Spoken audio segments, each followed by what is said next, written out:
Hello everyone, I hope आप सभी अच्छे होंगे, अपनी तैयारी बहुत ज़ोर शोर से कर रहे होंगे। बच्चों, जैसा कि आपको पता है कि हमने अपनी CHSL की टारगेट सीरीज स्टार्ट की है, जिसकी कि आज 8th वीडियो है, जिसमें कि हम 2023 में CHSL में जितनी भी शिफ्ट आई हैं वो सभी हम यहाँ पर करा रहे हैं। और ये शिफ्ट आपके अपकमिंग CHSL एग्जाम के लिए बहुत ज़्यादा यूज़फुल होने वाली है, क्योंकि मैं जितने भी आपको फैक्ट इन वीडियो में बता रही हूँ वो कहीं ना कहीं एग्जाम में पूछे गए हैं और आगे भी पूछे जाएंगे। ठीक है बच्चों, इसलिए ये क्वेश्चंस आपके लिए बहुत ज़्यादा यूज़फुल होने वाले हैं एग्जाम पॉइंट ऑफ व्यू से। ठीक है बच्चों, और बच्चों डेली हमारी वीडियो इवनिंग में शाम 5 बजे हमारे चैनल सोनी गौरव SSC GK पर अपलोड कर दी जाती है। तो आप ऐसे हमारी वीडियो देखते रहिए और प्लीज़ हमारे चैनल को सब्सक्राइब कीजिए, वीडियो को लाइक एंड शेयर कीजिए। हम आपके लिए बहुत ज़्यादा मेहनत कर रहे हैं और आगे भी हम आपके लिए ऐसे ही मेहनत करते रहेंगे। आइए बच्चों, आज की क्लास अपनी स्टार्ट करते हैं। क्वेश्चन नंबर 1, शास्त्रीय नृत्यांगना कुमकुम धर को डैश में उनके योगदान के लिए संगीत नाटक अकादमी पुरस्कार 2020 से सम्मानित किया गया था। आंसर है कथक। किसके लिए बच्चों? कथक के लिए। ठीक है बच्चों, क्वेश्चन नंबर सेकंड पढ़ते हैं। अंतः उष्णकटिबंधीय अभिसरण क्षेत्र क्या है? आंसर है विषुवत व्रत पर स्थित एक निम्न वायुदाब वाला क्षेत्र। ठीक है बच्चों, क्वेश्चन नंबर थर्ड पढ़ते हैं।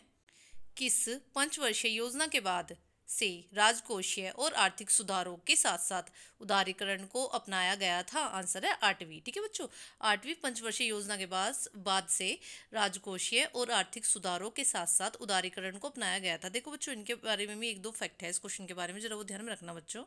देखिए बच्चों, पहले तो इसमें इसका ईयर ही पूछ लिया जाता है कि मतलब 8वीं पंचवर्षीय योजना का ईयर।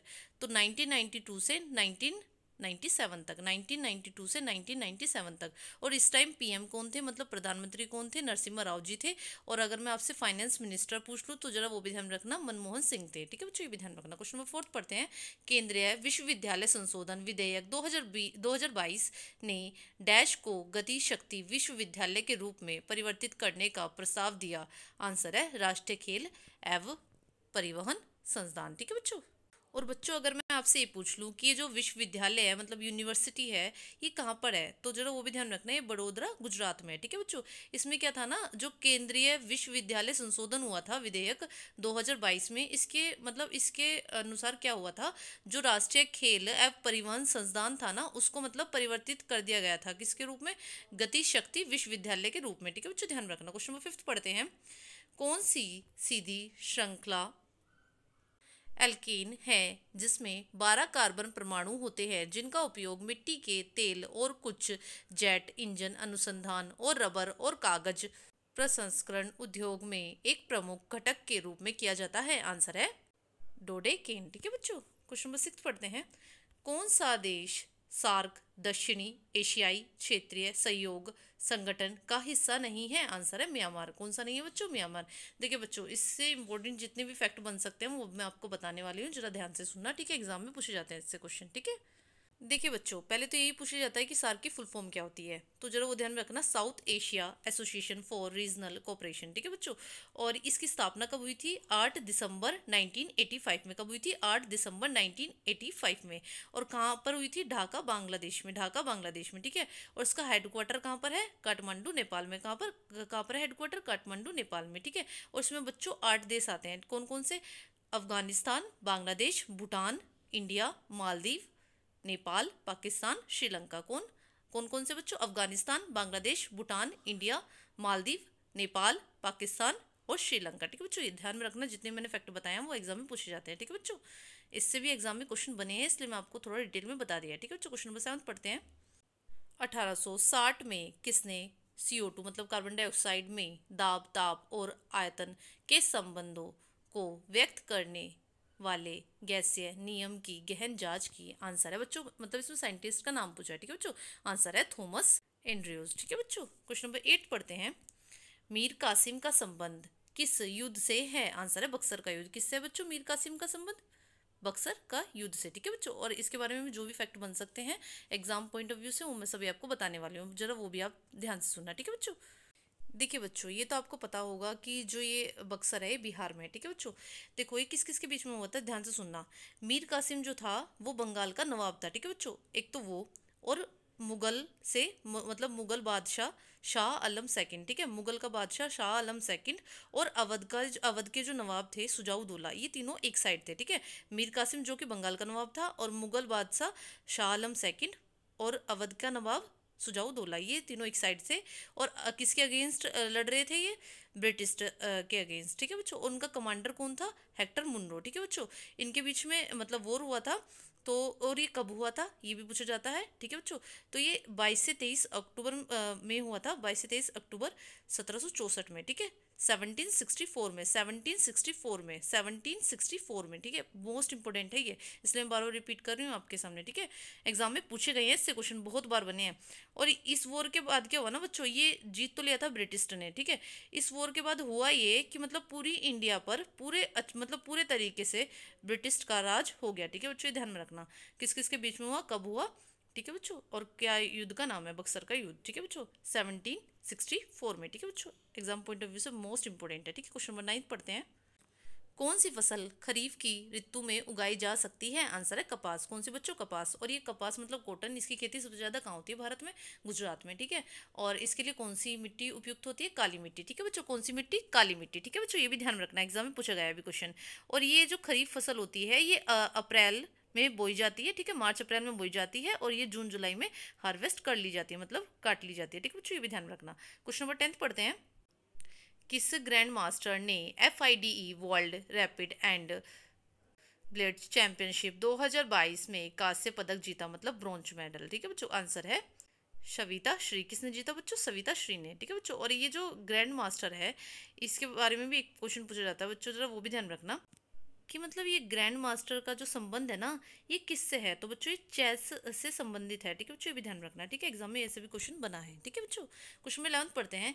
एकल कोशिका या कणों का तेजी से विश्लेषण करने के लिए किस कोशिका विश्लेषण तकनीकी का उपयोग किया जाता है जब वे उभय प्रतिरोधित लवण आधारित विलयन में निलंबित होने पर एकल या एकाधिक लेंसों लेसरों के माध्यम से प्रभावित होते हैं? आंसर है बच्चों इसका प्रवाह कोशिका मिति, ठीक है बच्चों। ध्यान रखना, क्या? प्रवाह कोशिका मिति, ठीक है। क्वेश्चन नंबर 12 पढ़ते हैं। गुलाबो सपेरा का संबंध किस नृत्य शैली से है? बच्चों मोस्ट इंपोर्टेंट है, किससे है ये? काल बेलिया। किससे बच्चों? काल बेलिया। और ये राजस्थान का, ठीक है बच्चों, भी ध्यान रखना। और जो ये गुलाबो सपेरा है, इनको मतलब अवार्ड भी मिला है, पद्मश्री। कब मिला है? 2016 में। कब मिला है? 2016 में। क्या मिला है? पद्मश्री, ठीक है बच्चों। ध्यान रखना, एग्जाम पॉइंट ऑफ व्यू से मोस्ट इंपोर्टेंट है, ठीक है। क्वेश्चन नंबर 13 पढ़ते हैं। डैश ने मिस्र के काहिरा में आयोजित ISSF वर्ल्ड कप 2023 में महिलाओं की 10 मीटर एयर राइफल स्पर्धा में कांस्य पदक जीता? आंसर है बच्चों इसका तिलोत्तमा सेन, ठीक है बच्चों। किसने? तिलोत्तमा सेन ने, ठीक है। क्वेश्चन नंबर 14 पढ़ते हैं। मौलिक अधिकारों के संबंध में क्या असत्य है? आंसर है ये छुआछूत मानने के लिए आवश्यक स्थितियां प्रदान करते हैं, ठीक है बच्चों। ये असत्य है, ठीक है बच्चों। क्वेश्चन नंबर 15 पढ़ते हैं। लुई नगाई नी त्योहार का संबंध किस राज्य से है? आंसर है मणिपुर। किससे है बच्चों? मणिपुर से, ठीक है। क्वेश्चन नंबर 16 पढ़ते हैं। आमतौर पर कुल मांग पर सरकारी खर्च में वृद्धि की तुलना में करों में कमी या कमी का डैश गुणक प्रभाव होता होगा? आंसर है कम, ठीक है बच्चों। बच्चों इसमें पूछा गया था कि आमतौर पर कुल मांग पर सरकारी खर्च में वृद्धि की तुलना में करों में कमी का डैश गुणक प्रभाव होगा, मतलब क्या मतलब कैसा प्रभाव होगा? कम होगा कि अधिक होगा? तो बच्चों कम गुणक प्रभाव होगा, ठीक है बच्चों। ध्यान रखना। क्वेश्चन नंबर 17 पढ़ते हैं। क्या राज्य के नीति निर्देशक सिद्धांत DPSP की एक विशेषता है? आंसर है लागू नहीं किए जा सकते, ठीक है बच्चों। ये लागू नहीं किए जा सकते, और इसके लिए मैंने आर्टिकल अपनी पिछली 2-3 वीडियो में बताई जा रही हूँ। 36 से आर्टिकल 51 तक है। कहाँ से कहाँ तक? 36 to 51। और ये DPSP हमने लिया कहाँ से है बच्चों? भी ध्यान रखना, आयरलैंड से। कहाँ से लिया बच्चों? आयरलैंड से, ठीक है। क्वेश्चन नंबर 18 पढ़ते हैं। अखिल भारतीय कांग्रेस कमेटी के लिए के किस अधिवेशन में भारत छोड़ो प्रस्ताव स्वीकार किया गया था? आंसर है बम्बई, ठीक है बच्चों। इसमें बोला गया है बच्चों कि जो अखिल भारतीय कांग्रेस कमेटी के मतलब कौन से अधिवेशन में भारत छोड़ो जो आंदोलन चलाया गया था ना बच्चों, उसे स्वीकार किस अधिवेशन में किया गया था, ये पूछा गया क्वेश्चन में। तो किस में किया गया था? बम्बई में, ठीक है बच्चों। बम्बई अधिवेशन जो हुआ था। और बच्चों ये हुआ कब था, ये भी इम्पोर्टेंट है क्योंकि एग्जाम में पूछा गया है। ये हुआ था 8 अगस्त 1942 में, ठीक है। तभी तो क्विट इंडिया मूवमेंट चला था ना। और ये मतलब इसको बच्चों हम अगस्त रिवॉल्यूशन के नाम से भी जानते हैं, ठीक है बच्चों, ये भी ध्यान रखना। क्वेश्चन नंबर 19 पढ़ते हैं। लगभग 724 किलोमीटर के विस्तार के साथ कौन सी नदी प्रायद्वीपीय भारत की सबसे महत्वपूर्ण नदियों में से एक है? आंसर है तापी। कौन सी बच्चों? तापी। और ये कहाँ से निकलती है बच्चों? बैतूल डिस्ट्रिक्ट है मध्य प्रदेश का, ठीक है। बैतूल डिस्ट्रिक्ट है मध्य प्रदेश का। ये वहाँ से निकलती है और अरब सागर में गिर जाती है, ठीक है बच्चों, ध्यान में रखना। क्वेश्चन नंबर 20 पढ़ते हैं। किसी भी अर्थव्यवस्था में जनता द्वारा संचित धन निष्क्रिय का आय वेग डैश के बराबर होता है? आंसर है शून्य, मतलब जीरो, ठीक है बच्चों। क्वेश्चन नंबर 21 पढ़ते हैं। यदि प्राथमिक घाटे और ब्याज के भुगतान को दो गुना मतलब 2 टाइम्स कर दिया जाए तो राजकोषीय घाटे में क्या परिवर्तन होगा? आंसर है 100% बढ़ जाएगा, ठीक है बच्चों। 2 गुना कर दोगे तो 100% बढ़ जाएगा, ठीक है बच्चों, ध्यान रखना। क्वेश्चन नंबर 22 पढ़ते हैं। मुद्रा की पूर्ति के उपाय अर्थात M1, M2, M3 और M4 इस क्रम में क्या दर्शाते हैं? आंसर है तरलता का घटता क्रम, ठीक है बच्चों, ये घटता क्रम दर्शाते हैं, ठीक है बच्चों। क्वेश्चन नंबर 23 पढ़ते हैं। जयमल और पता वे योद्धा थे जिन्हें डैश के किले की रक्षा करने का प्रभार सौंपा गया था? आंसर है चित्तौड़, ठीक है बच्चों, चित्तौड़ के किले की रक्षा करने का प्रभार सौंपा गया था, ठीक है बच्चों। और बच्चों अगर मैं आपसे पूछ लूँ चित्तौड़ के राजा कौन थे? उदय सिंह, ठीक है बच्चों, ध्यान रखना। क्वेश्चन नंबर 24 पढ़ते हैं। वह एकमात्र खेल कौन सा है जिसे महिला और पुरुष खिलाड़ियों द्वारा एक साथ खेले जाने के लिए विशेष रूप से डिजाइन किया गया है? आंसर है बच्चों कोर्फ बॉल, ठीक है बच्चों, कौन सा है? कोर्फ बॉल, ठीक है। इसके बारे में भी 1-2 पॉइंट जरा ध्यान में रखना बच्चों। इसमें क्या होता है ना, इसमें एक टीम में 8 प्लेयर होते हैं। कितने होते हैं एक टीम में? 8 प्लेयर होते हैं। 4 मैन होती है, 4 वुमेन होती है, 4 मैन और 4 वुमेन, ठीक है बच्चों। और ये मतलब बास्केटबॉल जैसा एक खेल होता है, ठीक है बच्चों, भी ध्यान रखना। क्वेश्चन नंबर 25 पढ़ते हैं जो कि आज की वीडियो का लास्ट क्वेश्चन है। कौन एक प्रसिद्ध संगीत निर्देशक है? आंसर है बच्चों, इसका आंसर क्या है? ख्याम, ठीक है बच्चों। बच्चों आज हमने पूरे 25 क्वेश्चन करा दिए हैं। आई होप आपको हमारी वीडियो अच्छी लगी होगी। और बच्चों हम आपके लिए ऐसे ही मेहनत करते रहेंगे, बस आप हमें सपोर्ट करते रहिए। हमारे प्लीज़ चैनल को सब्सक्राइब कीजिए, वीडियो को लाइक एंड शेयर कीजिए। हम आपके लिए बहुत ज़्यादा मेहनत कर रहे हैं और आप भी हमें सपोर्ट कीजिए और ऐसे ही पढ़ते रहिए। और ये इससे आपके CHSL का एग्ज़ाम 100% मतलब जीके में आप अच्छा स्कोर कर पाएंगे, ठीक है बच्चों, इतना मैं आपको कह सकती हूँ, ठीक है बच्चों। आप ऐसे ही वीडियो देखिए। और जो भी हमने मतलब और भी सीरीज बना रखी है ना, CGL की हमने कराई है अपने हमारे चैनल पर, अलग से उनकी प्लेलिस्ट हमने अपलोड करा रखी है, आप जाके उन्हें भी देख सकते हो क्योंकि उसमें उसके भी क्वेश्चन इसमें रिपीटेड हैं, ठीक है बच्चों। आप देखोगे तो आपको पता लग जाएगा कि रिपीटेड क्वेश्चन ही एग्जामिनर पूछता है। इसलिए ये जो मतलब ये सीरीज जो हम करा रहे हैं ना, मतलब ये प्रीवियस ईयर जो बेस्ड सीरीज है, ये मोस्ट इंपॉर्टेंट है आपके लिए, मोस्ट यूजफुल भी, मतलब एग्जाम में मैक्सिमम क्वेश्चन यहीं से देखने को आपको मिल जाएंगे, ठीक है बच्चों।